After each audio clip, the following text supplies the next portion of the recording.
Generally ഐറ്റിൽ കണ്ടിട്ടുള്ള ഒരു trend എന്താണെന്ന് വെച്ചാൽ ഫസ്റ്റ് ഇയറിൽ അവർ എക്സ്പ്ലോർ ചെയ്യും എന്താണ് അവർക്ക് താല്പര്യം എന്ന്. കാരണം ഈ ഒരു ജെഇയുടെ പീരീഡിൽ ജെഇ മാത്രം അല്ലെങ്കിൽ ഐറ്റിൽ എത്തണം എന്നുള്ളൊരു ആഗ്രഹം മാത്രമാണ് കുട്ടികളുടെ ഉള്ളിൽ പൊതുവെ കണ്ടിട്ടുള്ളൂ. ചിലവർക്ക് പ്ലാൻസ് ഉണ്ടാകും, അത് സ്പെഷ്യൽ കേസ് ആണെന്ന് വേണമെങ്കിൽ പറയാം. പക്ഷെ ഇൻ ജനറൽ കണ്ടിട്ടുള്ള ഒരു കാര്യം ഫസ്റ്റ് ഇയർ എക്സ്പ്ലോർ ചെയ്യും എന്താ വേണ്ടത്. സോഫ്റ്റ്വെയർ എഞ്ചിനീയർ ആകണോ, അതോ ഡാറ്റ സയന്റിസ്റ്റ് ആകണോ, പ്രൊഡക്ട് മാനേജർ ആകണോ, ഇപ്പോൾ റിസർച്ചിന് പോകണോ, അല്ലെങ്കിൽ അക്കാഡമിയിൽ തന്നെ കണ്ടിന്യൂ ചെയ്യണോ, ആ ഒരു രീതിയിൽ എക്സ്പ്ലോർ ചെയ്യും. സ്വന്തമായിട്ട് സ്റ്റാർട്ടപ്പ് തുടങ്ങണോ, അന്ന് എക്സ്പ്ലോർ ചെയ്യുന്ന ഒരു ഫേസ് ആണ്. ഫസ്റ്റ് ഇയർ എക്സ്പ്ലോർ ചെയ്തിട്ട് ഇവർ ചൂസ് ചെയ്യുന്ന ആ ഒരു കാര്യത്തിന് വേണ്ടി സെക്കൻഡ് ഇയറിൽ ഫുൾ ആയിട്ട് വർക്ക് ഓൺ ചെയ്യും. അത് കഴിഞ്ഞ് തേർഡ് ഇയറിൽ ഇന്റേൺ സീസൺ ആണ്. ബേസിക്കലി തേർഡ് ഇയർ വെക്കേഷനിലാണ് ഇന്റേൺ വരിക.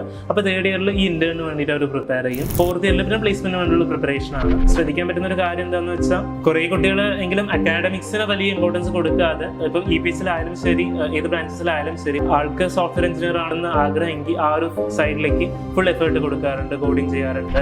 IIT എല്ലാ സീറ്റിനും നമുക്ക് നോക്കുന്ന സമയത്ത് ഏകദേശം ഈക്വൽ വാല്യൂ ആണ്. പക്ഷെ ചില കമ്പനീസ് മാത്രം ഈ ഒരു ബ്രാഞ്ച് വൈസ് സ്ക്രീനിങ് നടത്താറുണ്ട്. ഇപ്പോൾ വലിയ വലിയ കമ്പനീസ് ആയിട്ടുള്ള ഗൂഗിൾ ആയാലും ശരി മൈക്രോസോഫ്റ്റ് ആയാലും ഒരു ബ്രാഞ്ചിന്റെ രീതിയിൽ ഒരു ഡിസ്ക്രിമിനേഷൻ ചെയ്യാറില്ല. നേരെ മറിച്ച് എല്ലാവർക്കും ഓപ്പൺ ആയിരിക്കും. കോമൺ ടെസ്റ്റും കാര്യങ്ങളൊക്കെയാണ് ഉണ്ടാകുക, കോമൺ ഇന്റർവ്യൂ, ആ ഒരു രീതിയിലാണ്. ഇപ്പോൾ പ്ലേസ്മെന്റ് മാത്രം നോക്കുന്ന ഒരു കുട്ടിയാണ് അല്ലെങ്കിൽ IIT ഏത് സീറ്റും ചൂസ് ചെയ്യാവുന്നതാണ്. നേരെ മറിച്ച് കുറച്ചുകൂടി സ്പെസിഫിക് ആയിട്ട് എനിക്ക് ഇന്ന സബ്ജക്ട് പഠിക്കണം എന്നുള്ള ഇതാണെങ്കിൽ അത് ചൂസ് ചെയ്യുന്നതിന് കുഴപ്പമില്ല.